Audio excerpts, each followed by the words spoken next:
Welcome to this workshop on meditation and mindfulness. During the workshop, I'm going to introduce you to the difference between mindfulness and meditation. And then we're going to dive in deeper into meditation, why it's helpful for you and for your family, and even indirectly for your family and child. And we're going to talk about how to prepare for meditation practice, what you'll notice during your meditation, and what you'll begin to notice after you've been meditating. And then I'm going to introduce you to a mantra based meditation practice, and we're going to go and do one together. So let's go. So, mindfulness and meditation, they are often used interchangeably, but they are different. Many similarities, and they can overlap, but you can't interchange them. Meditation improves mindfulness. So let's talk a little bit about meditation right now. Meditation is a more formal, it's a seated practice. Typically, it's for a focused amount of time. And it's focusing on opening up your heart, expanding your awareness, calming your mind, and experiencing an inner peace. So, some examples of meditation are breath awareness meditation, a loving kindness meditation, the mantra based meditation, which I'm going to show you, visualization meditation, and guided meditations. And you've probably, maybe if you have any interest in meditation at all, have already gone onto YouTube and found some good resources there. I'm going to show you how you can do it without YouTube. But those resources, I've accessed them too, and I've listed some in the resource list, and they're great too. But sometimes it's good just to do it yourself with any outside help. So meditation is an intentional practice, and we use it to focus. And when we do this, it will increase our calmness, our awareness, our concentration, and emotional balance. It usually begins with breathing and focusing on your breathing, and then consciously guiding your mind toward a point of inner focus. So now let's think about mindfulness. Mindfulness is the simple act of paying attention and noticing, being present in whatever you're doing. So, noticing the world around you with your senses, for example, noticing your thoughts and your feelings and your behaviors, maybe your movements, even noticing the effect you are having on those around you or the effect they are having on you. Instead of letting your mind wander to past or future. So let's see, some examples would be rubbing lotion on your body parts. And as you do it, instead of doing it like really quickly, do it mindfully in a way that helps you think about each body part and love each body part. So you would rub your hands and your each finger and think about how grateful you are for each piece.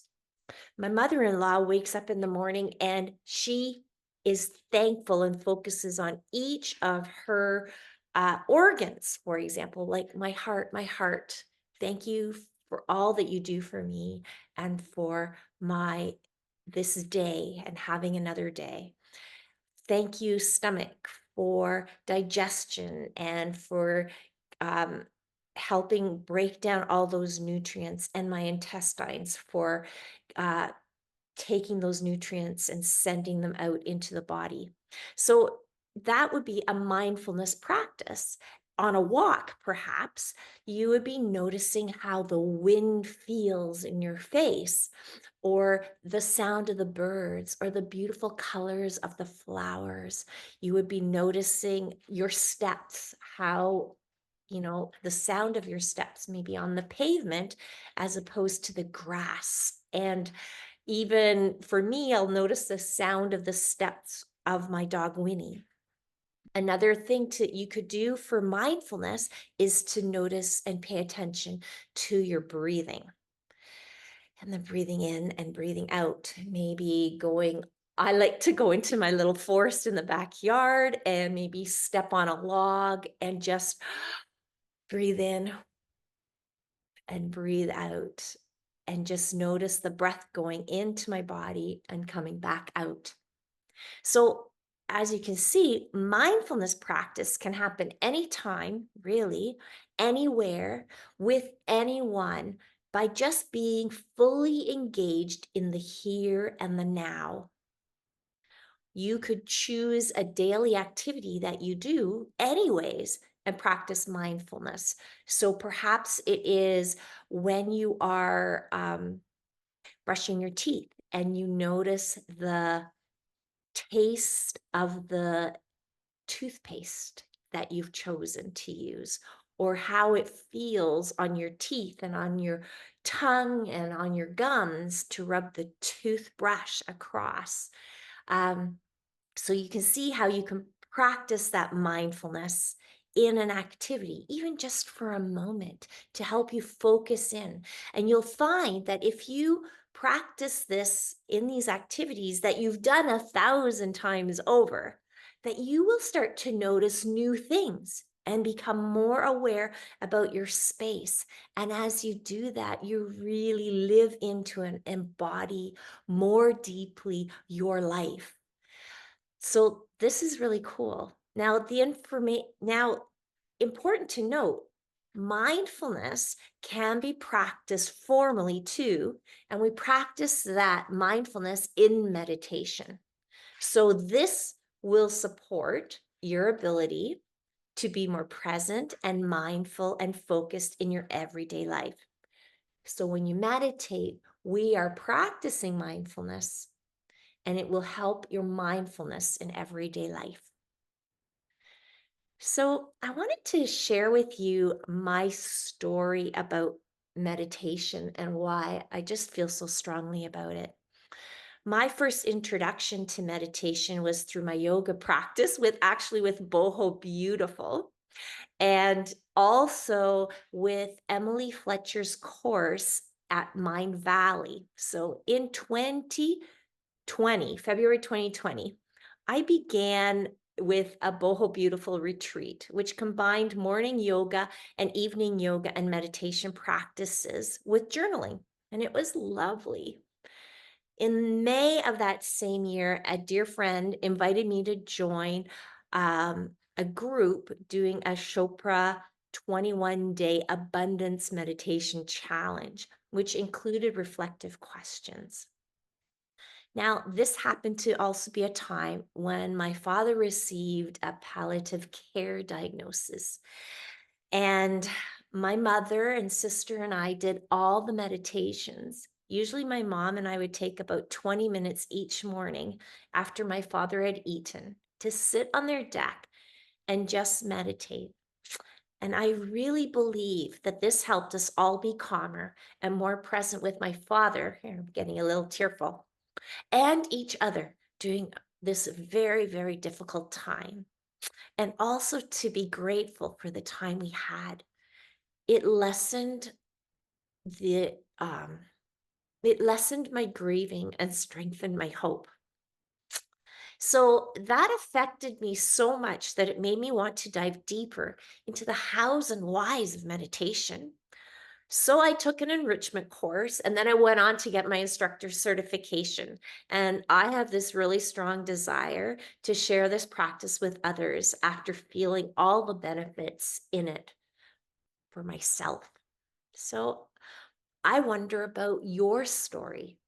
Have you ever meditated before? What types of meditation have you been practicing?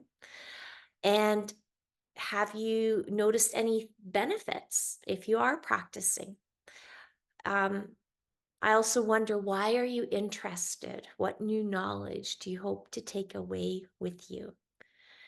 So I know that this is a recorded workshop. but I would really, really appreciate any posts. Just add it to the workshop here, and that way we can all share, and I can also hear from you um, what your desires are and possibly expand on supporting that. So let's think about meditation practices more deeply. All meditation practices are beneficial. So I encourage you to try out all different kinds of meditation and discover which one feels best for you, what's most comfortable for you. There's no practice that is better than another. But today, I'm going to share with you a silent, mantra based breath awareness meditation technique. So, again, let's revisit what is meditation? Well, it's a journey from activity into silence. And on this journey, we discover the silence within and find the true you. You see, we are not our thoughts and we're not our emotions. So, where are we really? Well, we are in the spaces between our thoughts, in the gap. And the gap is where infinite possibilities exist. Now, meditation gives us opportunity for silence and to venture between our thoughts. Dr. Dan Siegel, in his course on interpersonal neurobiology, suggests that when considering research from all different sciences and arts, contemplative practices, well being is found in the integration of my mind, my embodied brain, and the relationships that I have. This is a complex system of who I am. And when all of these are well integrated and well organized, we find ourselves in the flow of well being and in harmony.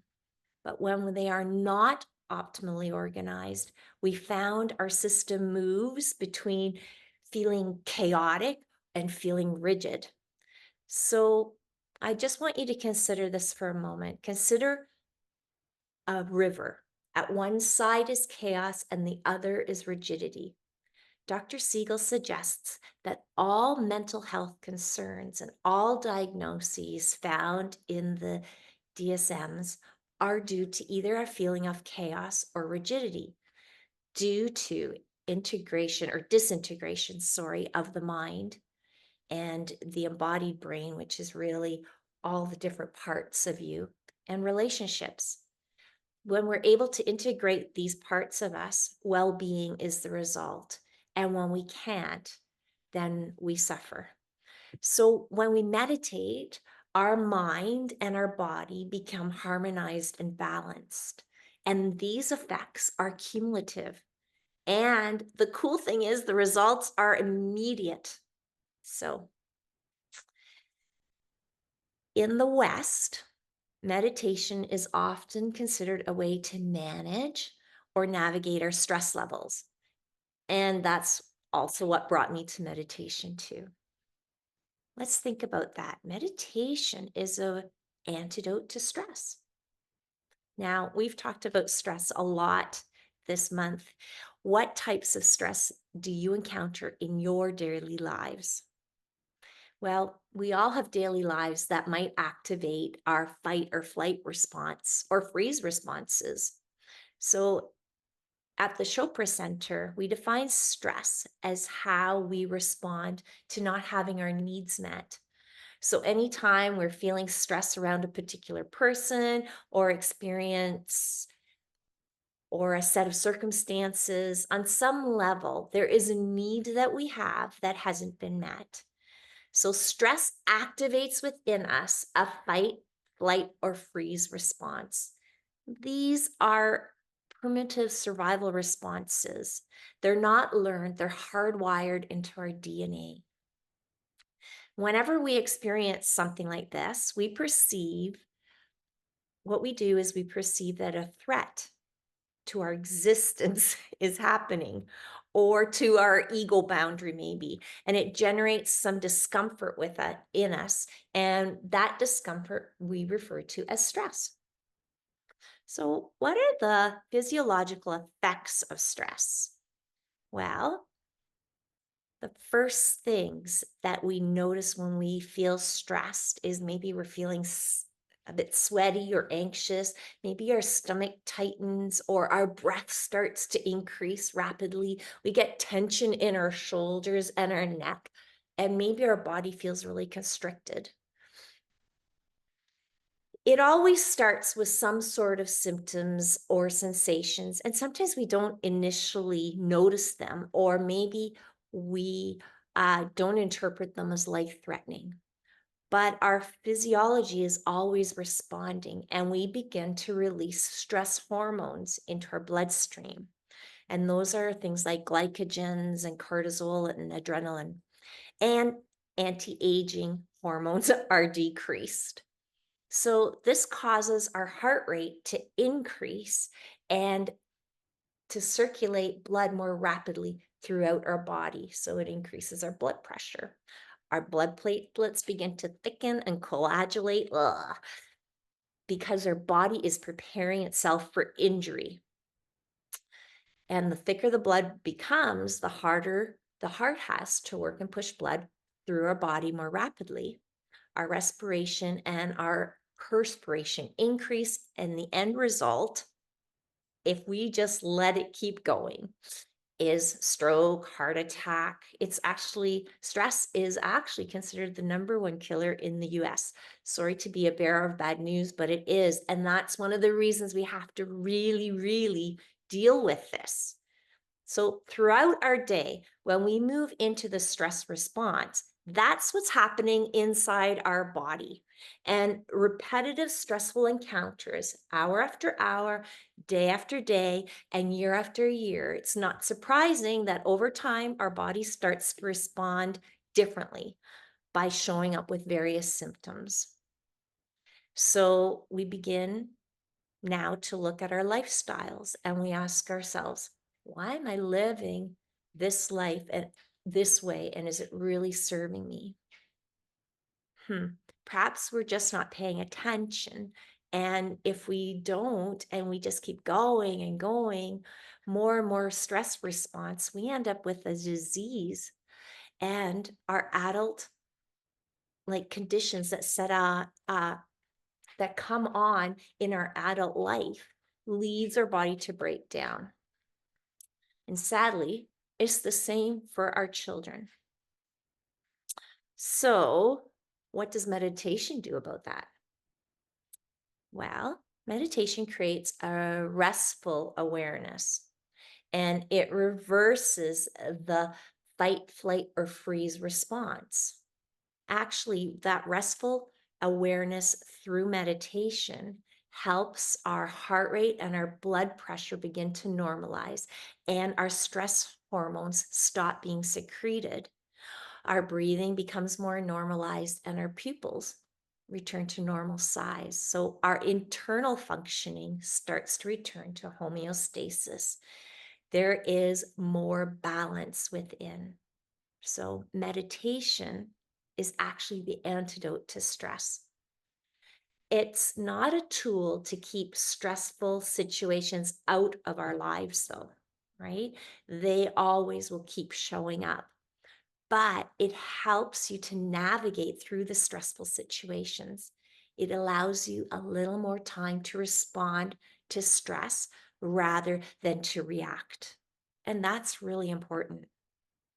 This restful awareness helps us to balance our physical body, and it offers a lot of lifestyle benefits and spiritual benefits too. We get a greater sense of awareness. We have an awareness more about how our body is sending us signals, and also awareness of our immediate environment. Meditation helps us feel more energized and more vibrant. It helps sleeping more soundly, and it gives you more energy in the day. There is more creativity and it heightens our intuition. There's also a better connection with ourself and with the people around us, with the nature and the world. It complements our religious practice if you have one. Some people say praying is speaking to God and meditation is listening. Through meditation, we remember who we are and what we really are, and we navigate better complicated, uncomfortable situations, and we handle our stress differently. So, I believe that we're here really because we want to live a more happy, healthy, vibrant, peaceful, centered lives, and to do that well with our children or with our students. So, how does meditation and all of this translate to our relationships with our children, our students, our partners, and others? Well, remember the magic distress formula that we talked about? Um, our level of stress equals perceived pressures over resilience. Well, guess what? Meditation increases your resilience. Lots and lots of research around that, and you can check that out in the downloads. So, meditation helps us get into presence. It helps us to slow down our pace, to notice, to become more observant, and to attune with our child and our students and others in our world. It also supports our own self regulation, and that affects our ability to co regulate with someone else, like our child. And so it supports us to be better guides with our child, which is really cool. You get better at slowing down and waiting and being okay with silence and pause as a way of being responsive.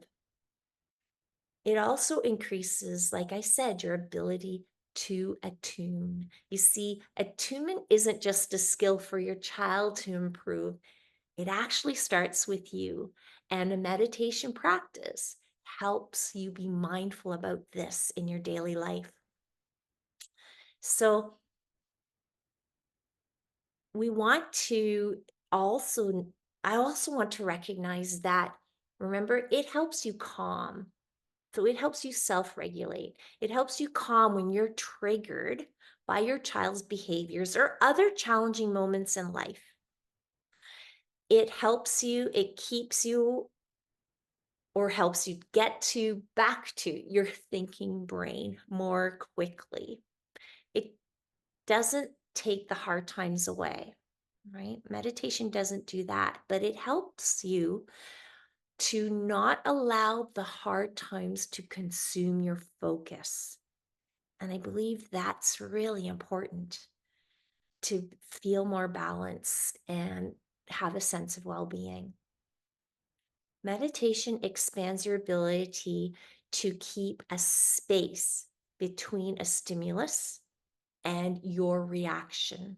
It helps you, rather than just react automatically, it helps you to be more responsive in a mindful way.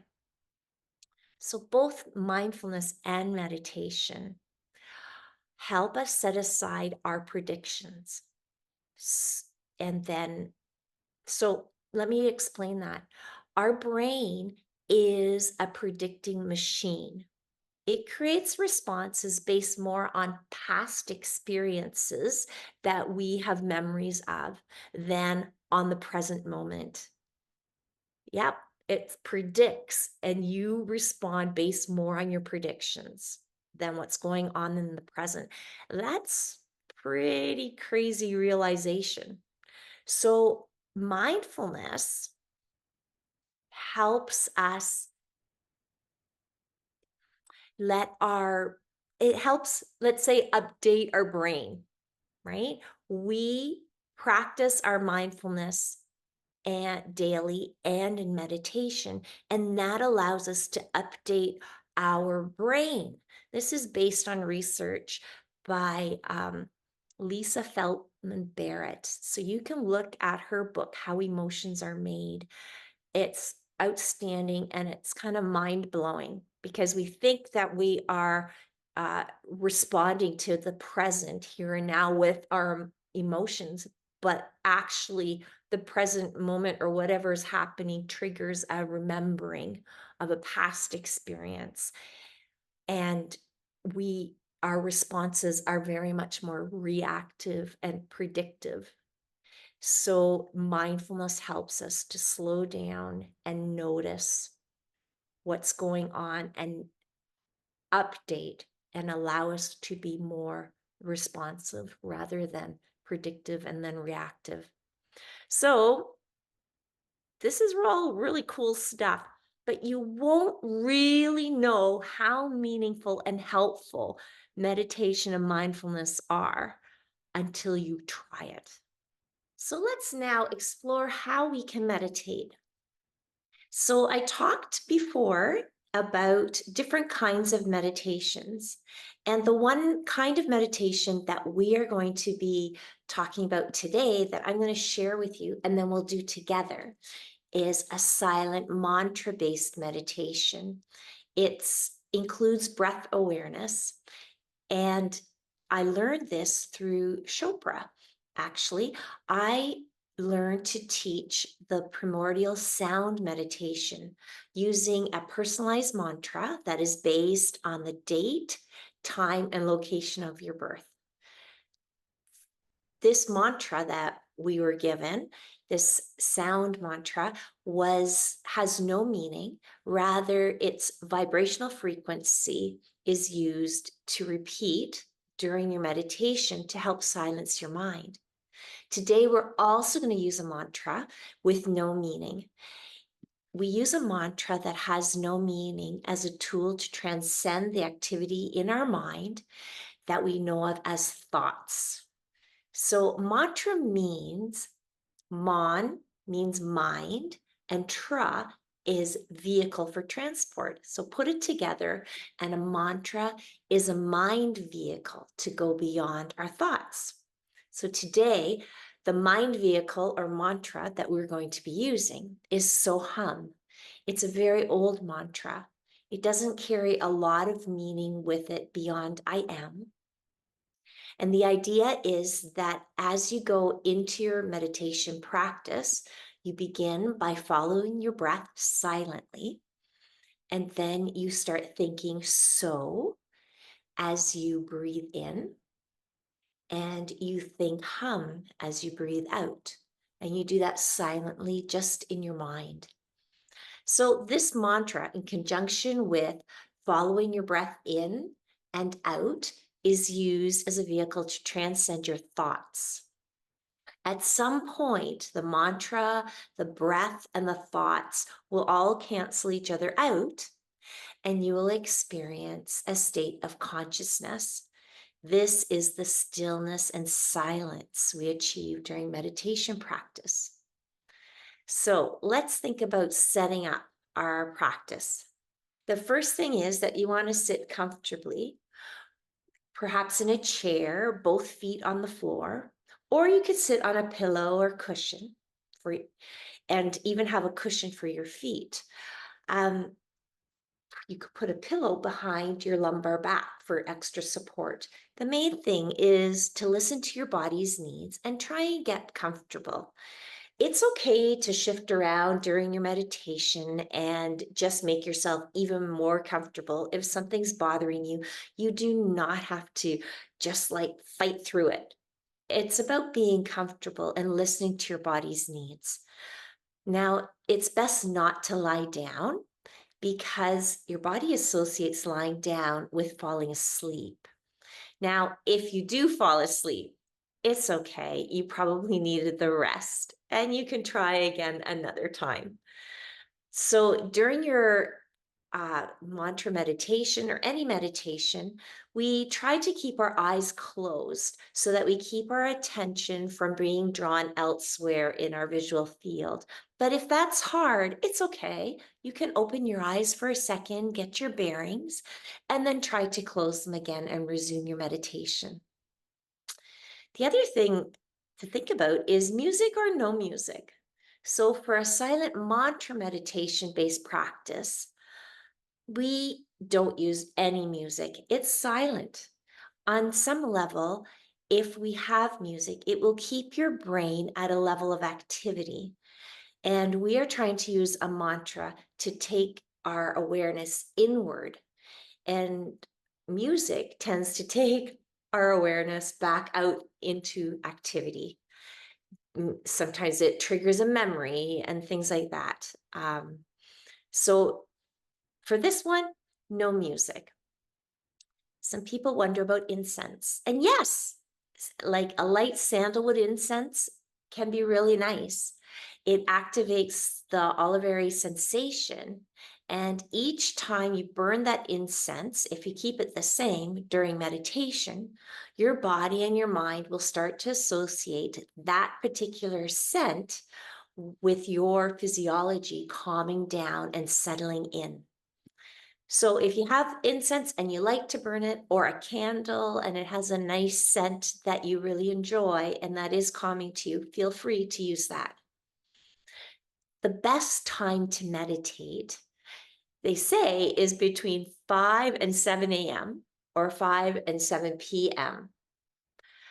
I can't keep those kinds of hours necessarily for meditation. So if you can't do that time, practice whenever you can. But try to keep it at approximately the same time daily as part of your daily routine. Some people just take a lunchtime break and do a little bit of meditation then, or first thing in the morning, just to align themselves before the world out there takes away your attention and scatters it in all different directions. It's really a great practice to be able to first align with yourself and your own desires and intentions for the day and for the way you want to be before you get influenced by your phone or the TV or the newspaper or your children or your spouse. To have some time just for introspection and some breathing and to know yourself for a moment and what your intention is for the day is so powerful. So, what about a special place? Yeah, some people do create a special place where they meditate all the time with maybe favorite things, a blanket or a special cushion or chair. Maybe they have crystals or a nice picture or a candle. I personally don't. I just meditate where I find some space for myself. So, really, ultimately, you want to be able to meditate anywhere, even in an airport while you're waiting or on for a busy flight or something. Um, a beautiful meditation space is nice, but it's not needed. We want to try to keep try to find a disturbance-free space, silence your phone, maybe let your family know you're meditating, or you can invite them to join you and sit quietly beside you and model your meditative practice for them. That's a recommended way to do it, to model it for your kids. Um, or get the rest of the family members to occupy it somewhere else. A big thing is you want to avoid direct sunlight because that can really create a heat in your body and also um, can be distracting. So just avoiding direct sunlight is good. Indoors is easier to control than outdoors because outdoors you have people starting up lawnmowers or loud motorcycles going by, or maybe the birds start tweeting loudly. So indoors, easier to control than outdoors, but outdoors can be quite beautiful meditation space too. So I do both indoors, outdoors, but I try to find a space that is fairly disturbance free. So the last question I get is when to meditate or no. Well, yeah, when or how long? How about that? We talked a little bit about when. Um, 15 to 30 minutes twice a day is what is recommended. Now, don't let that throw you off because it's not necessary to meditate that long and notice an effect. Sometimes I take a few minutes, sometimes it's only 5, sometimes it's 10, sometimes it's 30, and I wonder where the time has gone. So you have to do and find what's right for you and try that. It is recommended first thing in the morning or later afternoon or and later afternoon. Like I said, some people do it before lunchtime. Um, Also, before meals and before exercising is best. If you have a meal and then you meditate, you may be distracted by what's going on in your digestive system. And it's okay, keep a timer so that you don't have to think about, oh my gosh, what time is it? Am I missing what I need to get doing?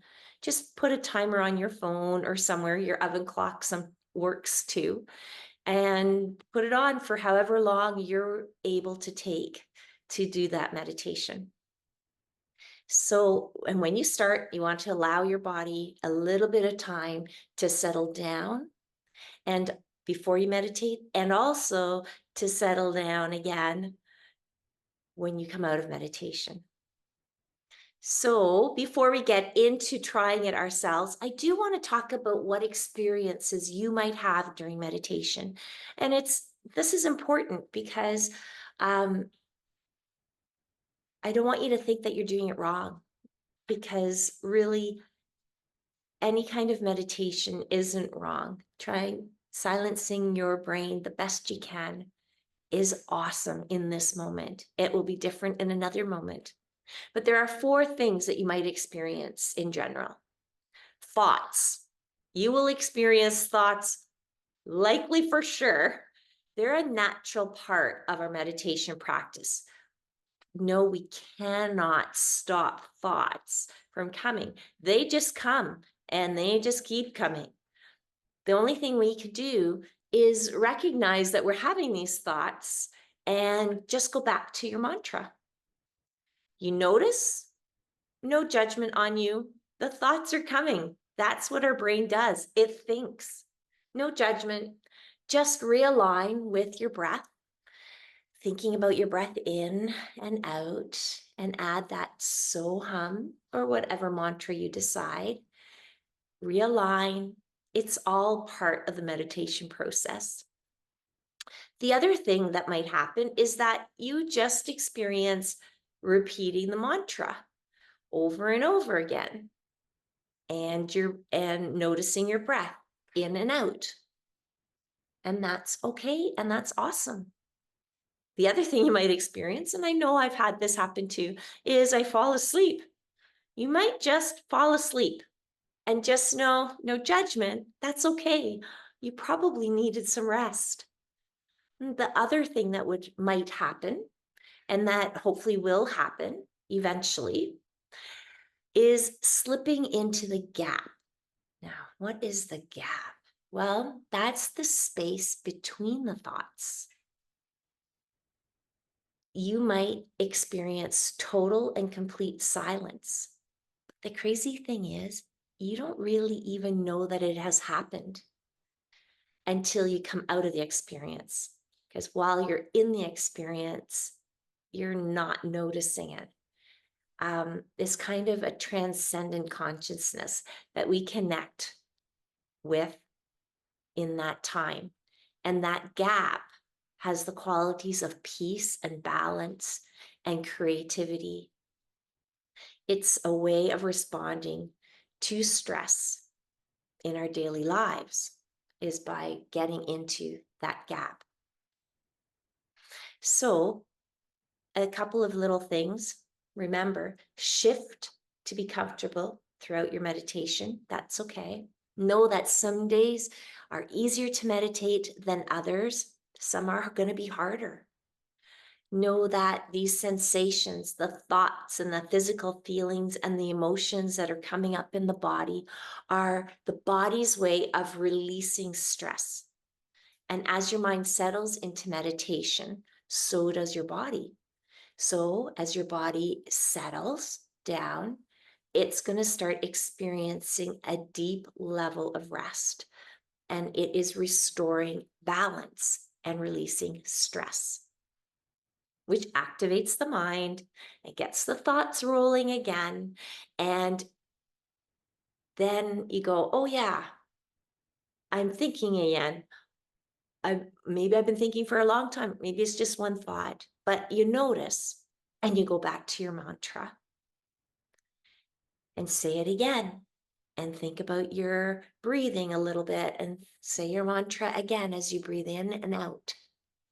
And as you do that, you're going to release more stress, and stress causes thoughts, and because it activates the mind, that releasing of the stress, you'll notice and you'll go back to your mantra and you say it again, and you think about your breath in and your breath out, and you'll notice that this cycle keeps coming up, right? It keeps coming. And at some point, you might slip into the gap, but you won't know it. The effects of meditation are really not noticed in meditation. They're noticed in your daily life. So you might feel more emotional at the beginning of all of this, and that's normal and it's okay. Allow yourself the time and compassion to process through them, and they will dissipate. Your emotions will also come and go, just like your thoughts. Meditation requires a little bit of commitment to integrate it into your daily routine. And if you want to experience the benefits of meditation, you actually must continue to meditate. So now let's try it. I invite you to just find a comfortable way to sit. I'm just seated on the floor in a cross-legged position, but a cushion underneath is sometimes really good. And remember, if your back needs some support, it's okay. Set yourself up to feel comfortable. If you are sitting against something just to give your back support, that's okay too. So get comfortable. Get comfortable. If you have music going on, let's turn it off. If there's anything else on, like your phone, maybe turn off the notifications for a moment. We're going to try, but we're just going to keep it to under 10 minutes today. And I'm wanting just to give you a feel for how a mantra meditation would go. Okay? So just join me in settling in. And let's close our eyes and notice your breath. It's going in and out.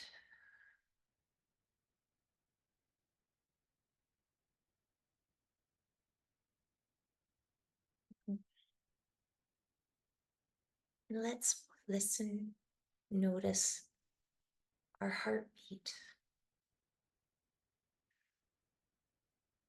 There it is.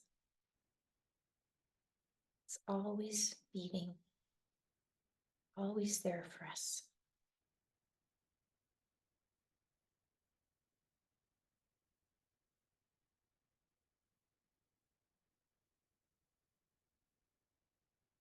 And as we begin to settle our mind, we're going to ask ourselves 3 soul questions.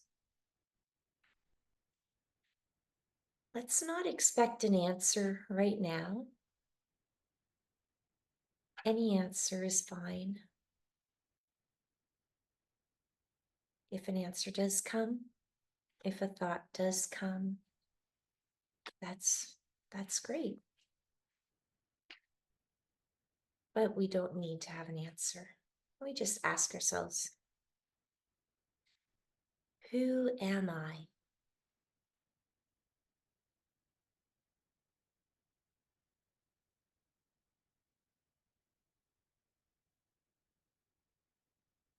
My heart, who am I?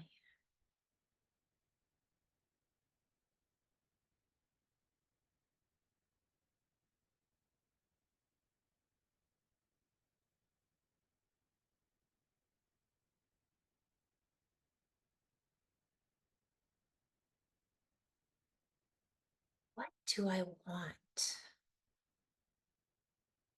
This could be anything, anything at all. Might be something very physical, and it might be something emotional. It might be something relational or spiritual. It could be anything. What do I want?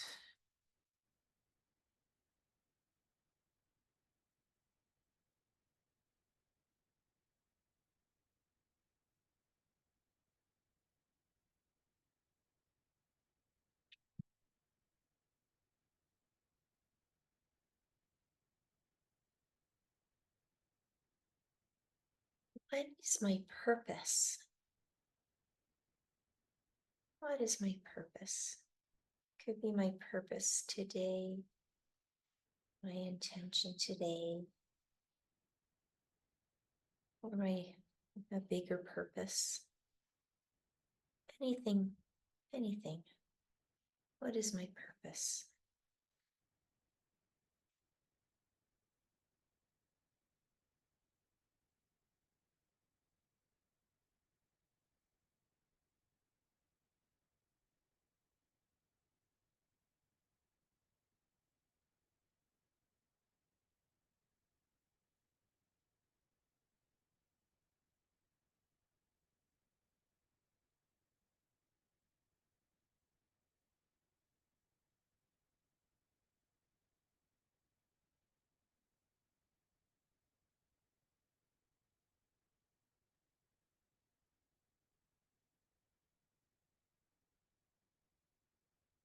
And let's pay attention to our breath again. As we breathe in, silently think the word so. And as you breathe out, silently think the word hum. So, hum. So, hum. Silently keep that mantra going. When your thoughts come to you, notice and return to your mantra, following your breath in with so and your breath out with hum. And remember, our thoughts come and go, and it's okay. Just notice and let them pass and come back to so hum in your breath in and out. So hum. So hum.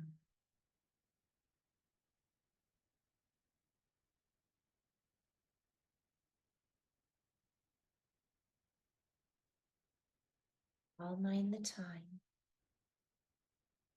Let you know when to come out of your mantra. In the meantime, you notice your thought. So hum. So hum.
Time to release your mantra.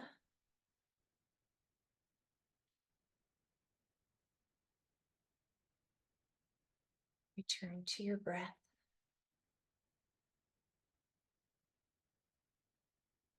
Notice your heart, always there, beating for you. Thank you, heart.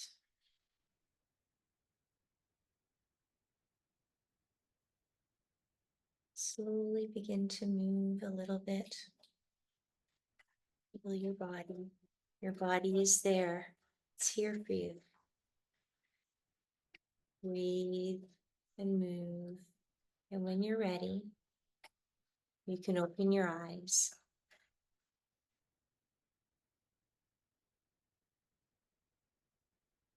So, how did that feel? I wonder what you experienced. Everything you experienced. It's all normal. If you have any questions, please post them and I'll get back to you. Feel free to try this mantra a couple of times this week coming. And I'd like to invite you to join me once a month. I'm going to be doing a meditation live. So if you'd like to join me, I think it will probably be Mondays at noon, one Monday a month in every month. So take a peek at your calendars and see if you're available or make a point of being available. And please join me. We'll explore different kinds of meditations and I can answer some questions if you have any. And we can do a little bit of this meditation stuff together. I hope you have a great day. We join our hands together and we say, bring it to our heart and we say namaste, which means the light in me sees the light in you. Thanks for joining me. I hope you enjoyed the meditation and I hope you feel comfortable just to give it a try.